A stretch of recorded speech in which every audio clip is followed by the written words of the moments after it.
আমি যখন গুম হয়েছিলাম তখন তার বয়স হয়তো বছর খানিক হবে, বেশি হবে না, বছর 2-1 হবে। মেয়েটা বড় হয়ে গিয়েছিল। আমিও ভেঙে পড়েছিলাম। তার কাছে গিয়ে আমি তাকে বললাম, আমি তোমার বাবার বন্ধু। সে আমাকে চিনে না, কিন্তু আমাকে জড়িয়ে ধরলো। আমাকে খালি একটা প্রশ্ন করেছিল, আব্বু কোথায়?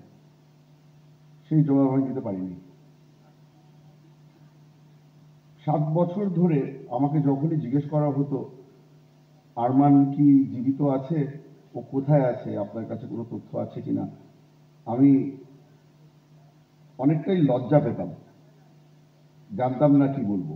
2024-এর আন্দোলনের মাধ্যমে আমরা আরমানকে ফিরে পেয়েছি, আজমি ভাইকে ফিরে পেয়েছি। আশা করেছিলাম যেখানে আপনারা যারা যারা হাতে প্ল্যাকার্ড নিয়ে বসে আছেন, ছবি নিয়ে বসে আছেন, আশা করেছিলাম যে এর থেকে আরো অনেকজন হয়তো ফিরে পাবো, ফিরে পাইনি। দোষারোপ করতে চাই খালি এই বর্তমান সরকারকে, কারণ তারা কিন্তু যখন ক্ষমতায় আসেন অনেক আশা দিয়েছিল আমাদেরকে। আমাদেরকে বলেছিল যারা যারা গুম হয়েছে তাদেরকে ফিরিয়ে আনবে, যদি ফিরে না আনতে পারে তাদের তথ্য আমাদেরকে দিবে, তথ্যর পরে তারা বিচার প্রক্রিয়া শুরু করবে। এখন পর্যন্ত কিছুই পেলাম না। অনেক কথা শুনতে হয়, বারবার করে শুনেছি যে নতুন আইন হচ্ছে, গতকালকে শুনলাম একটা আইনের খসড়া হয়েছে, ওটারও কপি পেয়েছি। কপিটা পাওয়ার পরে আবারও হতাশ হলাম, কারণ বাংলাদেশে হয়তো এত দুর্বল আইন আর কোনোটাই নেই, যেখানে বলা হয়েছে যে কমান্ড রেসপন্সিবিলিটি যদি আপনার প্রমাণ করতে হয় তাহলে আপনার লিখিত কমান্ড থাকতে হবে। আপনাদেরকে জিজ্ঞেস করতে চাই, যখন শেখ হাসিনা আমাকে গুম করার হুকুম দিয়েছিল, ওটা কি হোয়াটসঅ্যাপে দিয়েছিল, লিখিত দিয়েছিল? কোন ফাইলে খুঁজে পাওয়া যাবে?